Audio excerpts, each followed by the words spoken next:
me on my toes. Just randomly. Yeah. I'm going to stop mid-sentence. No.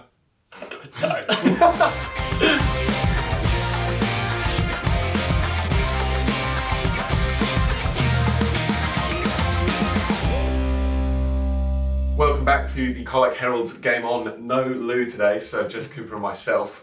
Kicking us off though, we'll start with the Colac Southwest Premier League. Interesting weekend with a bit of rain, kind of influencing games, some DLS results. In Division 1, Division 2, Division 3 games also affected, but specifically starting off with Bucar and Heytesbury. I think key opening partnership kind of got this game up and rolling. Tight bowling as well from first and second change bowlers for Bucar helped get them over the line in a close 5-run result against the Storm. Following a loss last week to City United, the Pelicans' opening batsman refound some early season form, you could say, after being put into bat by the Storm in some trying conditions. Yeah, definitely. Eddie Lucas and Simon Baker, they sort of battled through the first 30 overs, putting together a 107 run stand, which was pretty impressive before, Lucas was dismissed on about 45 there. Baker continued on and it was kind of the anchor for the Pelicans there, but he was caught just short of 100 on 93 and he'd be spewing with that. But that left Bucar at 5 for 192 and they closed their 50 overs out for 7 for 202, which pretty solid score in the wet, I think. That ball would have softened up, definitely. So, I reckon that was a pretty good score. And then Paddy Hassett, he took the first Storm wicket to get them to 1 for 19. Yeah, and on the Storm, their skipper, Matthew Love, came in, made 74 runs in a 75-run partnership with Simon Harkness to get the side back into the contest. The Storm did need 25 runs off the last couple of overs, so a bit of a job to get the job done. But they had 3 wickets in hand following a few partnerships that kind of got them closer to the line, or inched them closer to Bucar's total. 16-year-old Paddy Hassett again, figures of 7 overs, 2 for 42. Him and Michael Windsor helped kind of close out this game for the Pelicans, and so the Storm ended on a total of 8 for 197, giving Bucar their first win of the season. Now moving to Colac versus Alvey, and the Stallions proved why they're the defending champions of the Colac competition. At least they notched up their second win by 82 runs, and it was the top order for Colac that really stood up. Opening pair of Fraser Holt, he scored 41, and then Will Riddell, he had a nightmare start the week before to his campaign with a first ball duck, but he completely flipped the script and scored 101, which was a terrific opening partnership. That was 96, and then obviously Will Riddell carried on, and then Sam Mulgrew just joined in the fun. He got a 61, which adds on to his ton from the week before. So there's a bit of confidence in that top order, which will set them in good stead. And then the Stallions finished their innings 6 for 244. Alvey's Matthew Mackay, he was the best of the Alvey bowlers, backing up his fifer the week before with 3 for 55 from 9 overs. Yeah, I mean, just specifically on Will Riddell, as you were saying, a duck in the first week, 100 in this one is going to help the average out pretty nicely on Play HQ. But specifically for the Stallions bowling attack, Darcy Spence led Colac with figures of 3 for 13 from his 7 overs. But 2 50-run partnerships between Sam Parker and Liam McGuan, as well as Will Mulgrew and Regan Monaghan, did keep the Swans in the fight. Unfortunately, rain did end day's play with the Swans on 7 for 162 after 39.5 overs, and DLS ruled the match in Colac's favour. In Simpson versus Apollo Bay, Apollo Bay's first game of the season after a round 1 bye. The first game brought about a 6-wicket victory for the Sharks, who did make the trip to Simpson. The Tigers were bowled out for 127 on the back of a 5-wicket haul for Apollo Bay's Asitha Samara Wikrama. His figures of 5 for 29 from his 7.1 overs stopped any kind of Simpson momentum, I guess, going into the game. And he dismissed the Tigers' leading run scorer Tana Fratantaro on 44. Yeah, well, it was a good win for the Sharks, I suppose. First look at them, and 2 Division 2 sides from last year. Probably a little bit of a worry with Simpson's batting. That's 2 weeks in the trot where they've been bowled out, but yeah, and we probably expected the Sharks to be pretty good this season. So yeah, that was a good win for them. Yep. Simpson took an early wicket in the Sharks innings. In fairness, so they were 1 for 2, but it was a 55-run partnership between Apollo Bay's vice captain Dylan Monet, and he scored 29, and Samara Wickrama 29 settled the Sharks. Yep.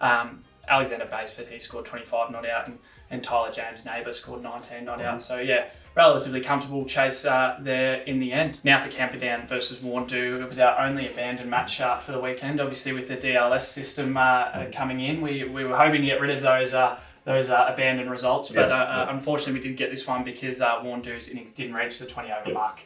So the DLS system can't come into play. But yeah, looking at the game, the Lakers were bowled out for 215 and were led from the front by the captain, Stephen Fisher. He scored 62 from 58 balls. Yeah, nice. Yeah. Warndoo's leaders also made their mark on the game, with skipper Tyler Mungian having figures of 4 for 52.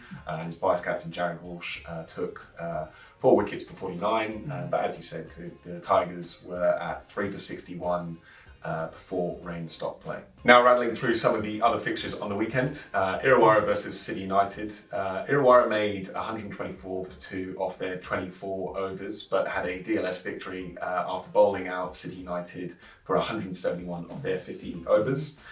Redback skipper Josh McDonald came through with bowling figures of 4 for 34, but Illawarra's opening batsman Jarvis Holland supported his captain's efforts really well by leading the charge, making 82 not out, including 10 boundaries. And now the rest of these games were affected by that DLS system, and I really like it. Yeah. But the only issue is no one knows how it works. no one's got any idea how to calculate it. So this one I'm really interested by, Pombanite versus Eklund. Pombanite were 9 for 241 from 50 overs. And looked to be on top of, in my eyes, looked to be on top of Eklund when they were 3 for 97 from 20 overs.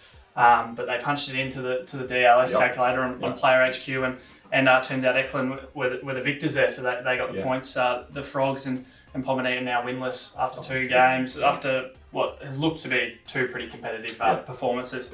But yeah, looking at that game, David Murphy made 80 runs to lead the Bulls bats, while Aaron Harding took 4 wickets for 20 runs in 8 overs, and Harry B finished with figures of 3 for 33 from his 10 overs. And Eklund looked stranded after 2 of their top 3 batsmen were out for a duck to kick off their innings. But a fight back from Jamie Jewell, who made 52 not out, and Stuart Timms, his 25 not out, brought the Frogs back into the game, delivering a bit of an upset result. It'll be interesting to see how that plays later in the season with finals, ladder positioning, everything that comes with that.